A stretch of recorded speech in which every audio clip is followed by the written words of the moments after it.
Epafras ini adalah hamba Kristus Yesus yang selalu bergumul dalam doanya. Doa yang menghidupi doanya itu, ibu bapak saudara, berdoa secara terus-menerus sampai apa yang kita doakan itu terjadi, ibu bapak saudara. Ini yang disebut dengan bergumul dalam.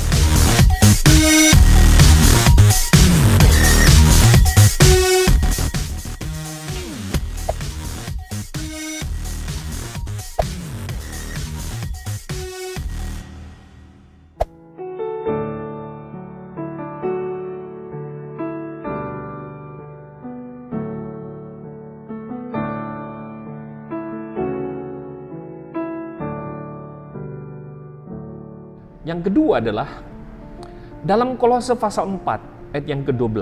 Salam dari Epafras kepada kamu. Ia seorang dari antaramu, hamba Kristus Yesus. Perhatikan, Paulus mengulang kembali, hamba Kristus Yesus, hamba doulos, seorang pelayan, ibu bapak saudara.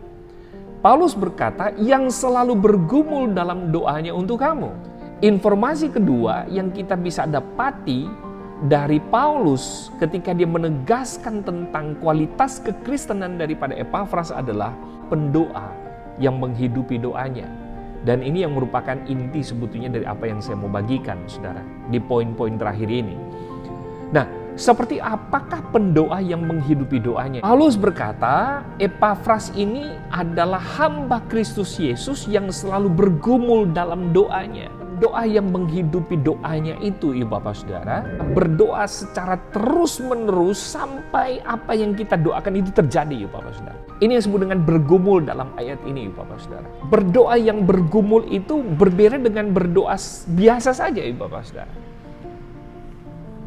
Kalau kita berdoa makan, itu doa biasa, ibu bapak saudara. Kami berdoa, Tuhan memberkati dan mengkuduskan makanan minuman kami menjadi berkat kekuatan dalam hidup kami. Itu kita tidak perlu berdoa bergumul, saudara. Tapi doa bergumul itu adalah segala sesuatu dalam diri kita itu terlibat di dalamnya dan itu tidak pernah berhenti, bapak saudara. Doa yang sebetulnya penuh dengan semangat. Doa yang lebih daripada doa biasa, yaitu doa sungguh-sungguh. Kata bergumul di situ diterjemahkan dengan kata agonizomai. Kata agonizomai sebetulnya merupakan sebuah istilah dalam sebuah laga atau dalam sebuah kontes, dalam sebuah permainan senam, ibu bapak saudara. Artinya, ibu bapak saudara, orang yang bertanding dalam kontes itu, ketika dia menang, itu bukan cuma sekedar menunjukkan kemenangannya sebetulnya. Tapi di balik kemenangan itu sebetulnya ada usaha, ada kerja keras di situ. Ada begitu banyak energi yang dia buang di situ. Ada begitu banyak hal yang dia libatkan di situ, ibu bapak saudara. Dia latihan dengan sungguh-sungguh. Mungkin ada orang kalau mau melakukan sebuah latihan tidak dalam konteks bertanding, itu mungkin 30 menit selesai dia bertanding, selesai dia latih, ibu bapak saudara. Tapi ada perbedaan ketika orang mau melakukan sebuah pertandingan, ibu bapak saudara. Saya yakin bahwa seluruh yang ada di dalam diri dia itu dia akan keluarkan dalam setiap kali dia melakukan latihan. Dan mungkin durasi pun ketika dia melakukan latihan itu jauh lebih panjang dibandingkan dengan durasi waktu ketika dia latihan tujuannya bukan untuk bertanding, Bapak Saudara. Jadi semua energi, pikiran kita fokus di situ, Bapak Saudara. Semua yang ada dalam diri kita, kita libatkan di situ. Itu yang disebut dengan apa? Doa sungguh-sungguh, ibu bapak saudara. Kadang ibu bapak saudara, ketika kita berdoa, apa yang kita doakan itu kadangkala jawabannya sangat lama kita nantikan, ibu bapak saudara. Saya selalu menggambarkan pendoa itu seperti seekor ayam betina, ibu bapak saudara.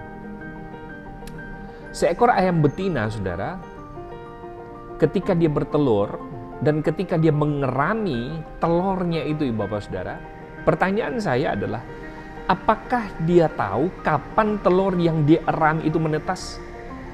Sebetulnya dia tidak tahu, ibu bapak saudara. Induknya tidak tahu kapan telur yang dia erami itu menetas, ibu bapak saudara. Dia tidak tahu. Yang dia perlu lakukan hanyalah mengerami saja.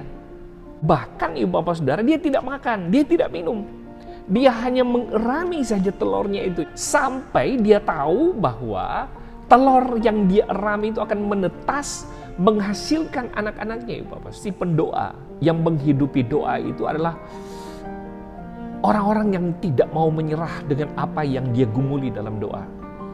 Orang-orang yang betul-betul bertekuk lutut di hadapan Tuhan. Dan kemudian menaikkan semua permohonan doa dia kepada Tuhan. Elia dikatakan bahwa mujizat yang terjadi dalam doa Elia itu, Alkitab berkata, dia doa dengan sungguh-sungguh. Dia doa dengan sungguh-sungguh. Jadi ketika dia berdoa, dia meminta kepada Tuhan, dia bertekuk lutut ibu bapak saudara. Dia surrender. Dia hanya berharap. Dia hanya berserah kepada Tuhan. Tapi dia sungguh-sungguh di situ ibu bapak saudara. Dia minta dengan sungguh-sungguh. Kalau kita bicara tentang sungguh-sungguh, itu berbicara tentang apa? Keyakinan kita, iman kita, ibu saudara, pengharapan kita, semua menjadi satu di situ. Dan itulah yang dilakukan oleh apa? Epafras, ibu bapak saudara. Bagaimana dia berdoa, bagaimana dia menaikkan saudara permohonan dia kepada Tuhan, supaya jemaat di Kolose, di Laodikia dan Hierapolis ini menjadi jemaat-jemaat yang militan, menjadi jemaat-jemaat yang sungguh-sungguh dengan Tuhan. Ini tidak main-main ibu bapak saudara. Saya kira inilah waktu Tuhan di penghujung akhirnya ini. Tuhan sedang mencari pendoa-pendoa yang seperti ini ibu bapak saudara. Pendoa yang tidak mau menyerah dengan doanya, yang sungguh-sungguh ibu bapak saudara. Pendoa-pendoa yang seperti sedang masuk dalam sebuah arena pertempuran di tengah-tengah dunia ini. Dan saya percaya doa yang lahir dari kesungguhan ini, doa yang lahir dari sebuah pergumulan yang begitu hebat, itu merupakan sebuah terobosan yang meminta belas kasihan Tuhan. Dan Tuhan menunjukkan dengan nyata, menjawab doa kita itu ibu. Ketika Tuhan jawab, kita akan melihat bahwa wow, betapa dahsyat dan luar biasanya kuasa daripada doa itu ibu. Pray until something happen. Berdoalah terus sampai sesuatu itu terjadi. Jangan pernah menyerah ibu bapak saudara. Jangan pernah menyerah. Saudara, tidak mudah bagi Epafras untuk membina, mengajar, mengayomi jemaat. Karena di sana ada begitu banyak tantangan yang jemaat hadapi.